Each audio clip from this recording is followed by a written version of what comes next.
welcome back. My name is Casey, and today we're going to go over my December TBR wrap-up and also my January TBR. Normally I would play my TBR game, but this month my books were already kind of decided for me, via circumstance. And I thought it'd be fun to film in front of my living room bookcase today. I've not really done this. I've only done one video in front of it. This is my big bookshelf. Isn't it pretty? You know that short that's like, don't you just stare at your books and think, oh my god, they're gorgeous. That's how I feel. That's how I feel about this bookcase. So let's get into it. So for the month of December, I had played my TBR game, had 4 prompts. The first one, do I even remember what they were? I think I do. But the first book I read was Lolita. It was actually a rollover from my November TBR. I didn't finish, and so I did finish it in the beginning of December. I had already reviewed this in my November TBR, but since I really read it in December, let me just really quick say gross. Gross, 3.75 stars, solid read, gross subject. If you don't know, this story is given to us via the POV of a pedophile who's in love with a 12-year-old. It's exactly as bad as you think it is. Excellent writing, excellent characters, disgusting, disgusting subject matter. Ew, like putting on dirty underwear, ew, ew. 3.75 stars. Lolita by Vladimir Nabokov. The next book that I read in December is Marvelous by Molly Greeley, which has the most gorgeous cover, which is sad because it was the most crappy book. It was really, really boring. I gave it 2 stars. It is a retelling of the true story that inspired Beauty and the Beast, and they just really didn't do anything with the story or the characters. It's disjointed, it bounces around quite a bit, and it just really, really could have been better. This was my pick for a book between 300 and 400 pages. How many pages was it? It had exactly 395 pages. 395? There's nothing on the side. 395. I'm not going to include like the after pages, like the author's notes in that. So 395 pages, fit the prompt, finished the prompt, successful. Really not a great story though, 2 stars. The next book that I read was a free pick. I had, I think, chosen a book that starts with S, which I had already done in the month of November, so I didn't want to do it again in December. And so I had a library card perk, which is my TBR games perks, my perks I earn from completing previous TBRs. And I had one, and I used it to pick Hidden Sea by Gregory Maguire. He is known mostly for the Wicked series, and he also does a lot of other retellings. This one is a retelling, which you can kind of see a theme here. That I was just all about retellings last month. So it is a retelling of the story, like a backstory of Godfather Drosselmeyer or Uncle Drosselmeyer, depending on what version of the story you know, from the Nutcracker. And it was not what I was hoping for. I was really hoping for magic and enchantment and the Mouse King and all those things, and that's just not what this was. It's just kind of a lot disappointing. So we follow Dirk, who later gets the last name Drosselmeyer. He was abandoned as a child. He was a foundling. He was taken in by an old man and an old woman, and they raised him, sort of. He doesn't know anything. He's ignorant. The poor soul is incredibly, incredibly ignorant. They didn't really teach him anything essential. No essential skills, no social skills. Nothing practical about the world. He doesn't know how sex goes when the first time he tries. It was so damn funny. He's like, oh, I didn't know I had to be naked too. I thought I was just a girl. Because he just doesn't know. The poor thing. So that's that. You follow his story. It doesn't really get into the actual Nutcracker bit of the story until like the last 40 pages. And it wraps up him giving the Nutcracker to Clara. Meh. 3 stars. I was really disappointed. I really wanted this to be great because the Nutcracker is my favorite Christmas story, but it just wasn't. Just wasn't. The final physical book on my TBR that I read in the month of December was The Phantom of the Opera. What was this for? What was it for? Do I remember? I think I should refer to my cards. Hold on. I remembered as soon as I stood up. A movie or TV adaptation was the prompt for The Phantom of the Opera by Gaston Leroux. And it takes place in Paris, in an opera house. We follow mostly, I want to say Christine Daae, but not really. The story is about her via men telling the story. Why does this bother me so much? It just does. So there's new management in the opera. They're learning about the opera ghost and the legend of the opera ghost and the shenanigans he gets into. Raoul enters the story. Raoul was a childhood friend of Christine, and they have a childhood love, but she is kind of bound to the ghost, the opera ghost, the phantom, the angel of music, Eric, and she's not supposed to get married. She's not supposed to have another relationship, just him. But she's kind of a fighter. She kind of wants to do what she wants to do, but she knows she's protecting everybody by adhering to the ghost's will, basically. So she spends time with him. She's kidnapped by him at one point and held hostage.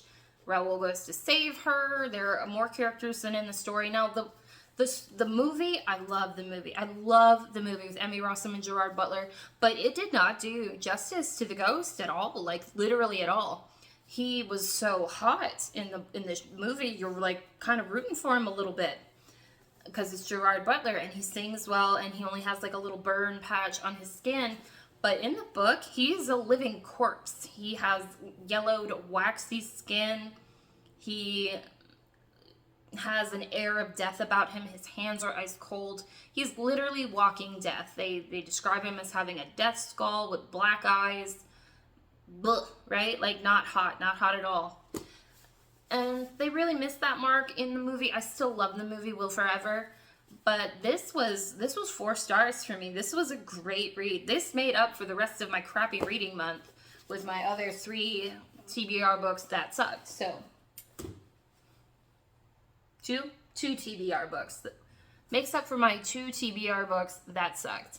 Another book that was on my December TBR, I did not get to this one then, For the Wolf by Hannah Whitten.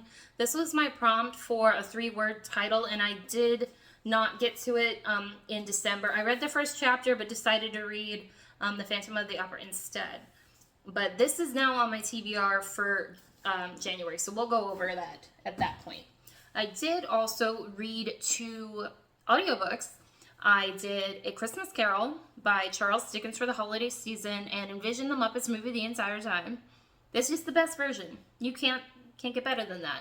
The narration was great in the book, in the audiobook. I really enjoyed it. I listened to it on Spotify. Spotify audiobooks are a game changer. It's such a game changer. It's so good. And I really enjoyed that. It was a 5-star read. It's a classic. It's the Christmas story that you need. It's everything.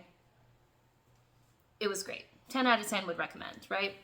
The other book I listened to via my Libby app, which is my library app, was We Were Once a Family, and it is by Roxana Asgarin, I believe is how you say her name, Asgarin. Roxana, who's a journalist, and she wrote, this book is a story about, true story, nonfiction, about 2 sets of siblings that were taken from their families, put into the foster care system, and later adopted by a lesbian couple. The story starts out with their murder. The whole family was driven off a cliff to their deaths. It's really sad. And the story is really not about their deaths so much as who the children were before they were taken from their families. Who their families were. The families were not abusive. The families were not neglectful. The families had problems, the mothers, they had maybe some issues with drugs, but they were taking care of their kids, they were working, they loved their kids, they were not abusing them, they were taken out, taken from their families, and one was actually, there were 2 sets of 3 that were adopted, but one of the sibling sets was actually 4. The oldest child was a problem child. He was sent to different facilities for his behavior and separated from his siblings and never saw them again. It was absolutely sad. And those 2 sets of siblings were taken and adopted out of the state. They were from Houston. They were from Texas. They were adopted into Minnesota by this lesbian couple, and they kind of used him as a Facebook project. One of the moms, she used the kids as like a Facebook flex. These kids, like, taking them to protest and like, oh, my kids are gonna know who they are and what their rights are, and just, but then at home was abusing them and starving them and punishing them and treating them awfully, threatening to call social services to take them away all the time, like just horrible, horrible things. So you really delve down into who these kids were before they were taken, who their families were, the courts that truly failed, and the laws that are there to protect the children are not to protect the children. They are to penalize parents that they've deemed unacceptable. And the book makes me angry. The story makes me angry. It's sad. It's infuriating. But it was a 5-star read. I would absolutely, absolutely recommend that book. If you're into nonfiction stories. Those were all the books that I read in December. My goal was to read 5 books. I read 6, but they were not the prompts that I was supposed to read. I missed, like I said, I missed For the Wolf. And this is actually going to be on my January TBR now. So this is one of the books that is going to roll over. It was the only one left over. And I did want to read it. I do want to read it. And I'm like 100 pages in now. And it is so good. It's so good so far. It's so good so far. There's a magical forest. There's a brooding man who smells like books and coffee. Like you had me at books and coffee. Rhaedaris, Red, the main character, has been banished from her kingdom, family, city, whatever it was, right? She's been sacrificed, is the actual word. She's been sacrificed to the wolf, to the Wilderwood forest, and cannot return. Her sister and her like boyfriend and her friends, like they were trying to get her to run away, to not be sacrificed to the wolf, to not go into the Wilderwood, but there's bad things happen when the second daughter is not sacrificed to the Wilderwood, right? And Rhaedaris is the second daughter. Her older sister is Neve or Nevera. Nevera? Gonna have to listen to the audiobook to get some pronunciation on these names, because, you know, fantasy. And this is very much, it was, you know, kind of advertised as a retelling of a fairy tale, and you would think, because of the wolf and the red cloak, that it really was more of a Little Red Riding Hood, but some more of Beauty and the Beast retelling, but way more fantasy than fairy tale, and I'm living for it. I love the fantasy, the magic, the darkness that's coming in, that's creeping in, the threat that's looming, the fated lovers. I'm assuming there's going to be a romance. Like I said, I'm only 100 pages in, but I'm really, really living for this book. So, should get some water. This is the first book on my TBR for January, and I'm 100 pages in already. This is going well. Next. So there are 2 books. The next 2, I guess I'll go one by one. There are 2 books that I'm reading in January that are both for Holocaust remembrance and on my 24 in 2024 list. And that is The Boy in the Striped Pajamas by John Boyne. Holocaust book, I don't know anything else other than there's a little boy on the other side of a fence. That's what I know about this book because I've seen posters from the movie. Then you have The Book Thief by Marcus Cusack. I always wonder if I'm saying that right. Marcus Cusack, also on my 24 in 2024 list.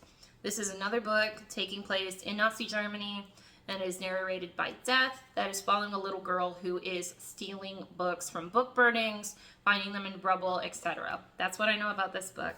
And it is the thickest book on my TBR this month. It is quite hefty. Quite a hefty book. If it was smaller, it would definitely be like 700, 800 pages. Let's see. 552? No. I am haunted by humans. Bro, me too. So 550 pages of the actual story. The rest is bonus material. 550 pages. It's a chunky book. It's a heavy book. It's going to look real good when I'm reading this at work. On the weekends, I get to read at work. It's nice. This book's going to look real impressive. My bosses, 2 of my managers are really, really into reading. And they're always curious what I'm reading, and that's just so nice, right? The next book that I'm going to be reading in January is part of Books and Lala's Buzzwordathon, this is the first year I'm going to be doing it. The buzzword for January are There, There, and There, the 3 versions of There. And I have 160 books on my physical TBR. This does not include the audiobooks that are available to me via Spotify or the library, or any ebooks I might have randomly downloaded. Like, this is just my physical TBR, like 160-ish books. I have one book that has one of the words there in it, and that is And Then There Were None by Agatha Christie. I saw a lot of people in the comments on that video of Kayla's that we're going to be reading this book as well. It is another one of the ones on my 24 in 2024 list, so that's good. I got 3 on my list. It's a mystery. People go to an island. They're slowly killed off. I believe that's a story. It reminds me of a Scooby-Doo episode when I start thinking about it. The one where Scooby's going to be inheriting a fortune. Like, that's what this reminds me of. So maybe that's what I'm going to get into. A little bit of Scooby-Doo, Zoinks kind of mystery. So Agatha Christie, And Then There Were None is my last physical book. The last book on my TBR in January is an audiobook that I got from my library via the Libby app, and it is called Behold the Monster by Gillian. How come I can't remember her name?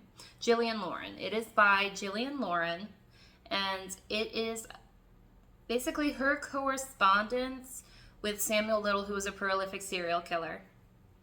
That is what I know. Apparently it was a documentary series on Starz, but I've not seen it. But I'm really finding that I'm super interested in long format true crime. So audiobooks are really filling in that little gap for me. And nonfiction for me is just easier to digest in audio format. It's kind of like listening to a podcast. And I've been enjoying it. So this is the 5th and final book on my TBR for January. Now, these books are, like, only one of them is really thick. So if I kind of go through these kind of quickly, I'll pick up another one. Maybe I'll mood read one, or I made a TBR jar, so maybe I'll pull something out of the TBR jar. All kinds of things are possible. Maybe I'll get a jump start on my February reads. We'll see. So those are my January TBRs. Let's see. Let's see how the stack looks. It looks pretty thin. I'm gonna be honest. It looks pretty small. But the audiobook, Behold the Monster, is like 14 hours, and it's like a 500-ish page book. So it would be this size if I actually had the physical copy, which I do not. So 5 books. We have The Boy in the Striped Pajamas by John Boyne. We have For the Wolf by Hannah Whitten. We have And Then There Were None by Agatha Christie, and The Book Thief by Marcus Zusak. So, and Behold the Monster by Gillian Lauren, whose name I cannot remember. So that's it. That's what we're doing in January. I do have more videos planned for this month that I'm hoping to get more long format videos and maybe less shorts. I've been posting a lot of shorts just because they're easier to edit. But I'm trying to get more into the long video format. And I do have, once my bullet journal gets here, because it's not here yet. I ordered it on Etsy. It's going to take a while. Once my bullet journal gets here, I'm going to do my New Year in Reading with all of the book challenges I'm going to be doing. I'm going to be setting up my reading journal, and yeah, maybe I should do a bookshelf tour. It's on my list. Going over what's actually on my TBR card. I have a lot of things that I really need to do. But I do work full time at a restaurant. I live in South Florida. It's busy season. Things are getting a little crazy. Daylight savings is not helping me. Like, the sun is literally going down. It's 4:30. It's not helping. I have like an hour of daylight a day after work. We'll try to get some more videos out.